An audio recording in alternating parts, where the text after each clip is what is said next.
Thanks for that welcome. I'm Stan Grant. Is history calling an Indigenous voice to Parliament, and is it time to scrap proposed tax cuts for the rich? We have a panel to answer all your questions tonight. Senator for Tasmania, Jacqui Lambie, Gunaikurnai and Wotjobaluk writer Ben Abbatangelo, veteran broadcaster Alan Jones, Nationals Senate leader Bridget McKenzie and Minister for Industry and Science Ed Husic. Please make them all feel welcome. Do you think that an effective integrated commission will do enough to restore trust in Australian democracy and Australian political institution? And what more can we do beyond an anti-corruption watchdog to begin restoring this trust in our political system? Alan Jones. Well, Stan, the Integrity Commission, of course, is a government commitment at the election, so I think we all have to accept that that is going to come into place. But at the same time, I think we've got to realise that it's about 300 pages long and the explanatory memorandum is 500 pages. Now, politicians are not known for reading stuff, and I'm not too sure how many people have read any of this, but there are three aspects of it that do concern me. The retrospectivity is a very big issue. Now, the Liberal Party DNA is opposed to retrospectivity, so I would be surprised if the Liberal Party, although Dutton has said he's supporting this, but retrospectivity is something we ought to be very concerned about. How far back do you go? None of that has been explained. The other thing is that a commission inquiry can begin without any reference from any body. So whoever these people might be, they can just institute and initiate an inquiry without any reference and without any evidence at all of criminal conduct. Now, that ought to be some concern, I think. I don't agree with Jacqui on this business that everything has to be in the public place. There are 128 authorised names in New South Wales who have been defamed and who've had reputational damage as a result of ICAC when in fact they were innocent. I mean, Margaret Cunneen is classic, of course. She had to go to the High Court to disprove charges made against her in ICAC. Murray Keir fortunately could afford to go to court. He was found guilty by ICAC. The magistrate completely dismissed and dismantled the ICAC findings. Now, Dreyfus seems to be saying that reputational damage may be taken into consideration. Now, the law has been changed in New South Wales where 3 commissioners have to give appropriate evidence that reputational damage is not likely to occur if an inquiry publicly is to take place into a particular individual. Now, Mark Dreyfus seems to be saying that you may take into consideration the prospect of reputational damage. Now, we've seen some appalling instances of this in New South Wales, and the classic case is Bridget. I mean, her whole private life was thrown into the public place. That matter could have been all determined. There are international bodies who do it entirely differently. They go in camera, they go in, not in public, to determine whether there is appropriate evidence for charges to be levelled. When that determination has been reached, that the evidence justifies going public, then you go into the public arena and the person is named. So I think this needs comprehensive debate. And Ed, I see your party is saying you want it all over by November 21. That's 8 weeks away. I mean, it's all going to be resolved and cleaned out. Something as important as this, with that amount of legislation and documentation, should be given more than 8 weeks for appropriate public discussion. Ben. We're on Gadigal, Stan, unceded, so I recognise, that relationship with the living lands, waters and skies. I'll clarify as well, I was on Gadigal country in my formative years where I learnt not to shy away from looking white supremacy in the eye, and that is the reason why I came here tonight. On integrity and trust, and that juxtaposed with a political system that was forced into place under the guise of fiction, and think that those two things can marry up and coexist is unbelievable. So on the Integrity Commission, I'd love to know how retrospective it can be, because if you really want to look back retrospectively, you will realise that this system of government has no integrity and it cannot be trusted. Bella, you've raised questions about trust of politicians, haven't you? Why don't you trust politicians? From what we saw last week, Scott Morrison and all that, he kept on changing his statement all the time. So we didn't know whether to believe him or not, what he said in the first place. So that's one of the reasons, you know. And sometimes they don't follow what they say. They don't continue with what they are saying. They say, do this, but they do exactly opposite of what we are told to do.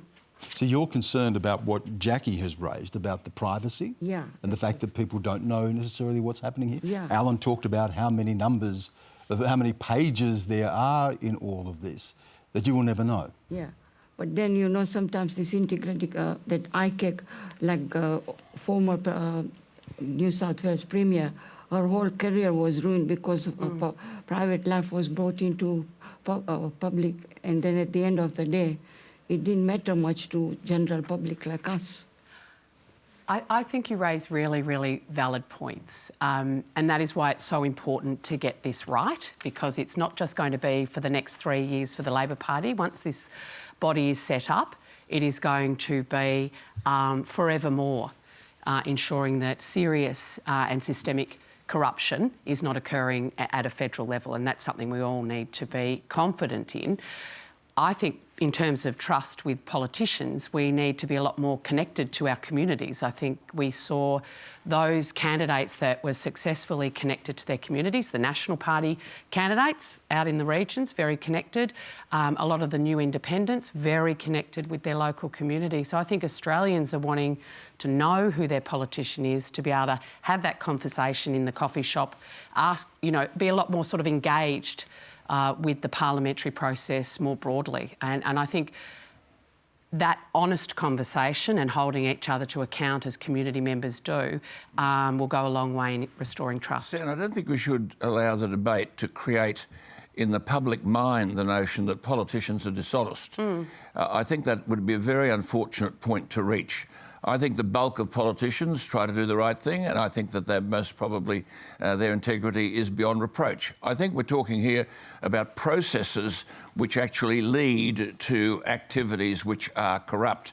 But at the end of the day, we've got to learn to have faith in our politicians. Obviously, they've got to be put under the microscope, and if this allows that to happen, that's fine. But the notion of retrospectivity, I mean, how far back do we go? And to be able to pursue a case against someone without any evidence of criminality and without any reference from anybody, I think we're getting into fairly dangerous territory here. I have to say, I think you find the retrospectivity goes back 10 years. That's the first thing. Second thing is... I've lost my train of thought there. That's not like you. I apologise, I know.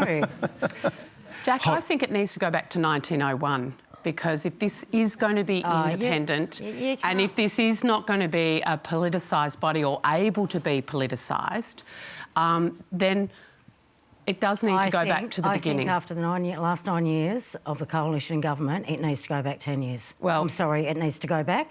And the other thing is, it is up to the Commission. It doesn't matter what we say here or anything else. If they believe there is enough evidence to start procedures against somebody or a body, then that is up to them. That is what they're paid for. They are well and truly trained in that area, and I look very forward to seeing where it goes from here. And there's your point. So you were very quick to say I was wrong earlier, but the point is the way the legislation's framed, Jacqui, is that the exceptional circumstances test, that will be set up by the Commission to determine what goes public, what doesn't. What is an exceptional circumstance? And it's yet to be defined. Hang on a second. And every time I'm with you, you always jump all over me. I don't know what it is that I say. You always hurt the ones you love, don't you, mate? Yeah, that's true. So if you look at, you know, ICAC's one of the most, the New South Wales one is one of the most powerful ones in the country. How many public hearings does it hold? 5%. Makes the call. So they will make the call as to what ones go public, what ones don't. And if we want something to be independent, we can't tell them how they should run in terms of making those calls. They will make that call. So, you know, in terms of how far back it goes, I mean, I think you need to be serious in respect of, you know, you can't go 1991, but I only operate within the also understand too there will be other views as well. But the reality is, this in particular, I think context is important. You look at the last term of Parliament, everything where you wanted to find out information, it was very, very hard to get. Question time turned into a joke. Parliament shut down all the time. Estimates didn't run, and that should be the forum to get information. Questions on notice, which is supposed to be a powerful tool to be able to get information out of departments, gone. So having something like this is important to be able to scrutinise the way that decisions are made, the way if someone's acted improperly, and in particular corruptly, and we've put that stuff in place. And Alan, can I just say, you said, you know, that 8 weeks isn't enough. Mate, people have been waiting for this thing for years. 2 terms went before we even got to this point where we could seriously consider the legislation. How many parliamentarians are going to read 300 pages, I'm telling you? The other thing is, if someone believes that they're innocent, that I don't believe that they get a second right or a review to go and say, before you put me out in the public arena, I need you to listen to me. And I do not believe, unless I'm getting that 300 pages wrong, that there is a review process in for them to have a second shot, and I think that's a little unfair. Before we move on, Ben, exceptional circumstances. What are some exceptional circumstances that would come to your mind that should be investigated? Well, from my vantage point in Darwin, looking back on the world of Canberra and the decisions that are being made there, I think about the Northern Territory intervention that was rolled out, a renewed suite of race-based laws to attack and undermine the sovereignty of Indigenous people. I know that, you know, secrecy is synonymous with corruption, and for Auntie over here, who's done more laps around the sun than I have, you've seen this cycle come and go time and time again. There's a previous Liberal government that, I don't know, I didn't bring my shopping list tonight, but it does cover both sides of Parliament, both major parties that are bought and sold, that have the interests of themselves and the people that are funding them over the broader populace, which is the Australian community. If Optus have been unable to protect basic personal identification information, how can Australians have any confidence that their metadata is safe with these organisations? Ed?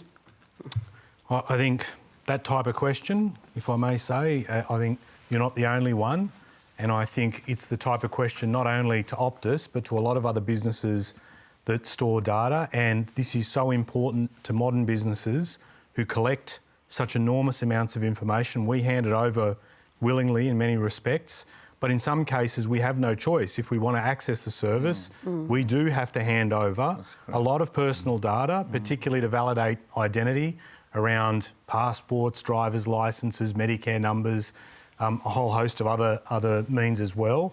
Those data pools that get created in businesses, you know, they have to be treated way more seriously by a lot more businesses. Optus should be a warning to a lot of Australian businesses about the way it works.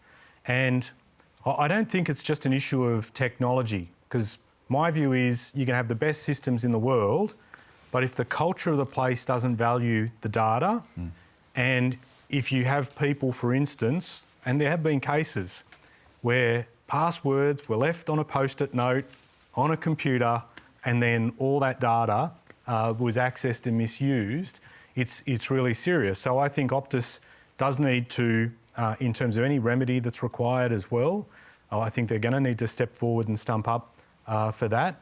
And they are going to have to work very hard to rebuild confidence, because at the heart of your question is an issue of confidence in the way that your data is managed by business.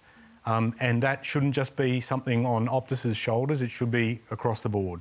Hank, what happened in your case? Were you caught up in this?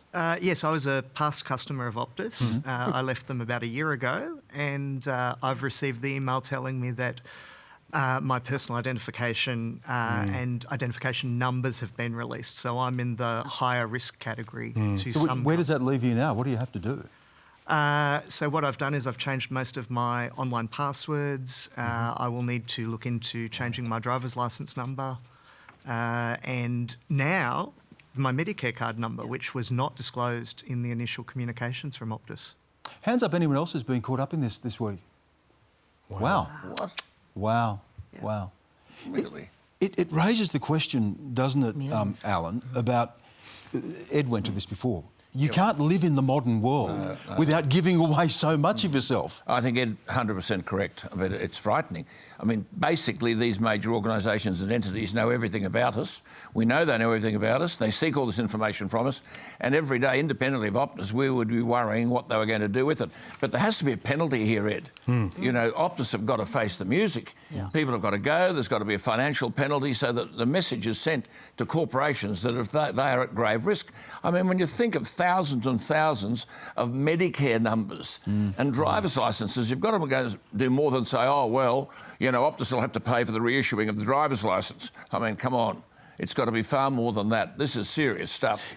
And by the way, Optus has said that they'll pay for the driver's licences, and we're still waiting for the answer on passports. So be nice for them to hurry up and Bridget, get that answer. It's Optus now, but it's not. Who's to say it couldn't be anyone else tomorrow? Absolutely. This is the world we live in. Identities have been stolen. Yeah, but this is the world we live in, isn't it? You know, millions of Australians' identity has been stolen effectively. They don't know what the impact of that is going to be financially, reputationally, even from a physical safety perspective. I think it's an incredibly serious issue, and I think, you know, well done for the government to actually say you've got to pay for the passports, etc. But it's not just big. We assume the big guys in town, like the Optuses, have got the systems in place to protect our data, and we worry about the small businesses. But now, clearly, this is much more broadly an issue. What's been going on? Claire O'Neill says Australia's 10 years behind. She's the cybersecurity minister. 10 years behind the rest of the world. You were in power. Shouldn't we have seen this coming? Well, what more could have been done? Yeah, so we made some significant changes in legislation around critical infrastructure. Bodies such as our energy system, our communication system, they have a tighter regime, shall we say, in regulatory environment. But if the penalties Alan was talking about before were put in place years ago, if this happens, this is what's going to happen to you, would we have seen a more stringent response? So, Stan, I bet a lot of your viewers still click on the emails that we all know they shouldn't. There's no Nigerian prince waiting.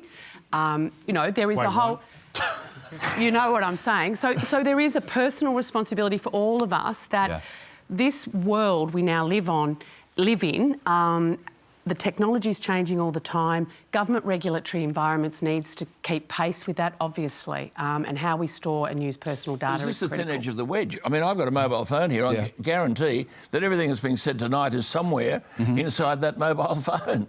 I mean, that's the way the world's functioning. And Ben's sitting here, and I have to say, as an Aboriginal person as well, Jacqui, Aboriginal people have known what it's like to have your data controlled by the state for a very long time, haven't we, Ben? Yeah, we also know what it's like to have sovereignty over data and ourselves. And I think Optus, for me, observing it, has just showcased how numb we've become to enabling and allowing corporations to gather and hoard so much information about us. So my mind's thinking about, yeah, sure, how do we ensure that this doesn't happen again, but how do we move to more of a decentralised space where people can have sovereignty over their data, sovereignty over themselves? Jacqui, you've spoken about this before, and I know you've been involved in the veterans' inquiries and stuff as well, which goes again to protection of your data, of your privacy, of your health records, of all of these things that are apparently available to anybody who can get access to them. Yeah, we definitely see that in our stuff being chucked around, especially in the Department of Veterans Affairs. There's no doubt about that. But I think the other thing is I want to know why, when you leave a company, why does it need to keep your data? Quite frankly, that should be the first thing that's put into law. You cannot keep that data any longer. If you don't belong to them, nor can they sell it off. This sell-off of data, I think, is absolutely rubbish. It's just not on. I think the other thing is also with data in this country is that we don't collect a lot of it ourselves. We don't actually have those data hubs here. A lot of them are overseas. Now, why aren't we building a lot more of these data collection hubs so it is sitting here in the country? Surely that would have to be a foot forward in helping with our cybersecurity if we were keeping a closer eye in our own backyard. Hank, Ed's here. You've got someone from the government you can ask a question of. What do you think is the role of government here? What would you like to see done? I'd like to see penalties imposed on corporations and stricter criteria, particularly around past data. But to have my phone service, I had to give my driver's licence. There was no way to have a phone service other than that, and that was mandated by government that I had to do that. We need to think about all of those things and how much data is being pulled together. Ed?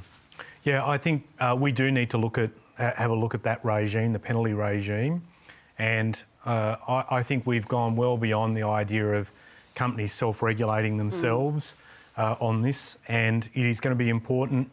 Again, if I can go back to your earlier question about rebuilding confidence and trust, it is going to take a lot. Those companies cannot simply have a situation where they do the clean-up work and then expect forgiveness as a result. I think there needs to be a very strong signal sent that this is important. And the other point I would make as well is I think there is an awakening now within the broader public about how much data is given over, how much is held.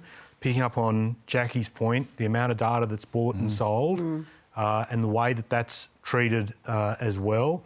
And it's not just a metadata thing, it goes to, like this is, big chunks of information. And so, there is, I think, a requirement to reconceive the way in which how much data is collected, how it's stored, and is there a better way to do it to validate identity rather than creating big data pools. And especially around an essential service like a phone, a mobile phone, that is necessary. How we pay our bills, how we communicate with family, but you really can't. Well, our credit function cards in are on our modernity. phones. Absolutely, right. So those essential pieces, I think, where you really don't have a personal choice about whether I'm going to engage with this company or not, I think that requires a specific set of regulations. Do they need all this information? This is the point. I mean, they decide they take this stuff from us. I mean, it's impossible. You get a driver's licence, a birth certificate. Do they need all this stuff to validate who you are? I don't know, but I'll tell you right now, they've got enough information on you people in Optus. If they want to go and get a loan from the bank, unless you go out there and move really quickly, they could be borrowing against your name. That's where we're at today, and that is shocking. So it is that bad. You need to be aware of that. Hank, good luck with sorting out your details. Anyone else affected here as well, all the best in trying to work through all of this. I hope some of these answers, helped you out tonight as well. I'm a First Nations woman from the Jarrawa mob in southeast Queensland, and I have worked in Aboriginal welfare settings for over 25 years, and I have survived being torn apart by government legislation. Given the situation at Hawthorn Football Club and the voice to Parliament being debated in boardrooms and bars, there appears to be some hostility towards First Nations people. My question to the panel is, why is there so much hostility and how do we remove it?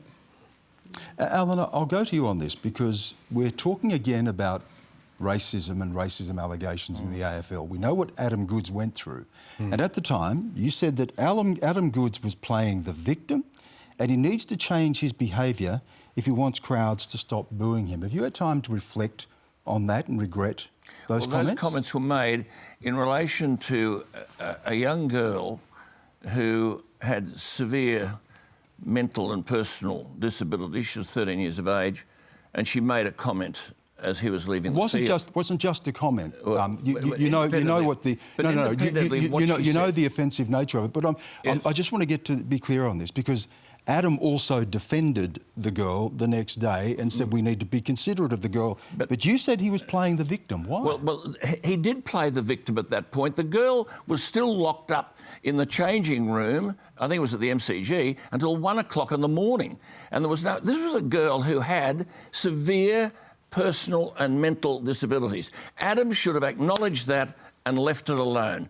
He made it a major issue. The girl already had problems. She was then further humiliated by being locked up till 1 o'clock in the morning. And I said at the time I thought there was a better way of dealing with the problem that he encountered. That's what I said. When you reflect on this today and you look at obviously the hurt Adam went through, because the booing did not just last a week, it lasted year on year on year. He walked away from the game. He said about the emotional distress it was causing and causing his family. Do you look at that now and look at that as a shameful episode in Australian sporting history? Which the booing of Adam for year on year on year. Well, I don't know who was responsible for the bullying of Adam Goodes. My comments were related to the little girl, and I'd stand by what I said in relation to the little girl. But coming back to your point about the Hawthorn Club, I've never heard of stuff like this. If this has happened, it's unbelievable. My concern here is that the report hasn't been released. It's been leaked to the ABC and I think the Melbourne Age. And those people who apparently are most alleged to have done this stuff were never interviewed. They've never been consulted. Their viewpoint has never been heard. So I think we do need a very significant inquiry. But I've coached Aboriginal people. I put my hand in my pocket for Aboriginal people. I've never known anything like this. What we're reading is horrific and unacceptable.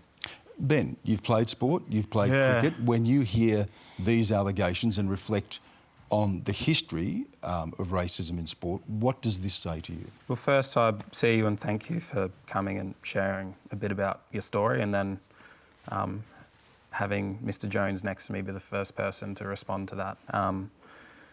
There's a saying that when there's smoke, there's fire, and then when there's an inferno, there's the AFL. Now, there is a long line of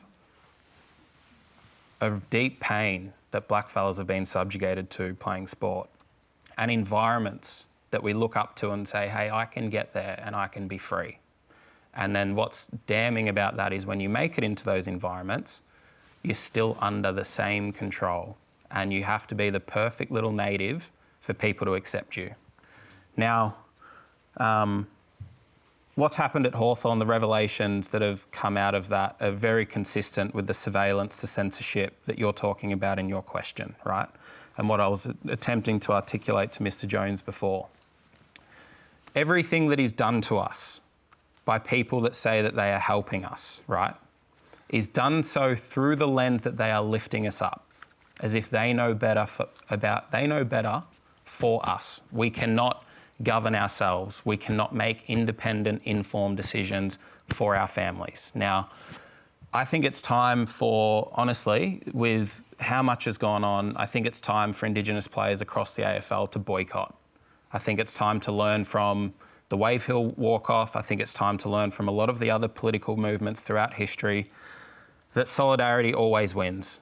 Aboriginal and Torres Strait Islander people in the AFL are the number one shareholders. They bring so much joy to the game, so much joy to people's lives. But if you can't be free in those moments, and all of us in those moments, then none of us are. And I think it's time to boycott. I think it's time to put a moratorium on Indigenous round.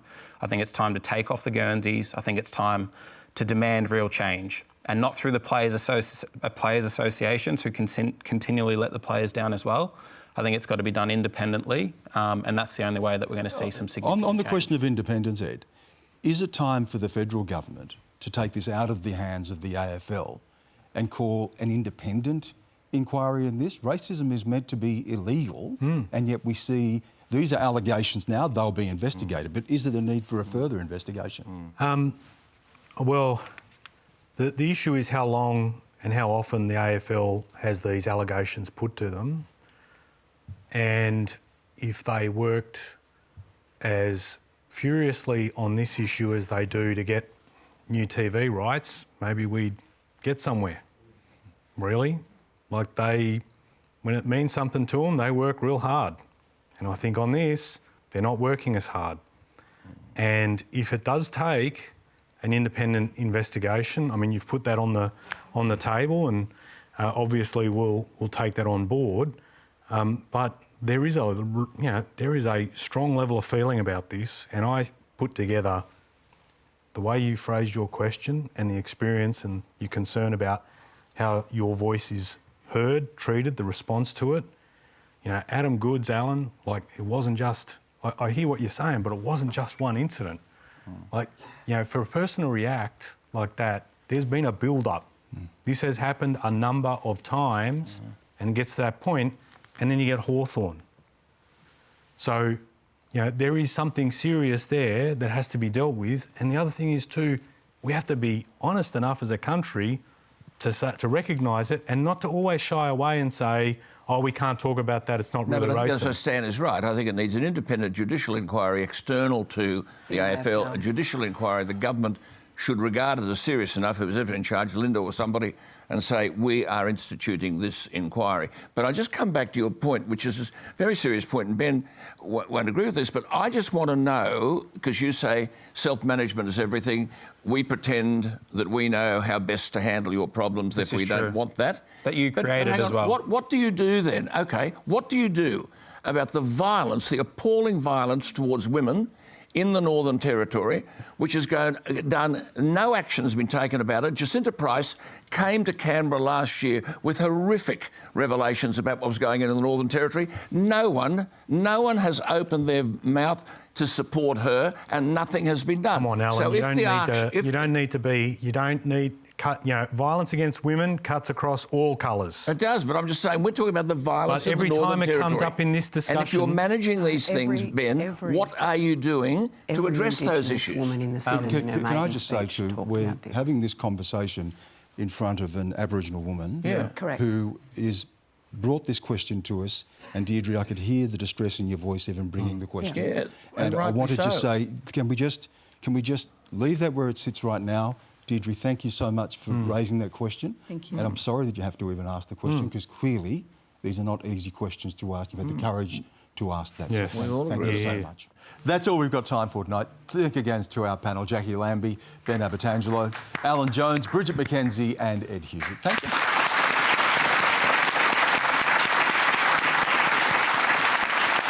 Thanks to all of you here and at home for shaping the conversation. Next week we'll be live in Melbourne. Joining me to answer your questions there, former Justice of the UK Supreme Court and author Lord Jonathan Sumption, Minister for Social Services Amanda Rishworth and Chair of the Professional Footballers Association Francis Owaratife. Head to our website and register to be part of the audience. Until next week, have a good night.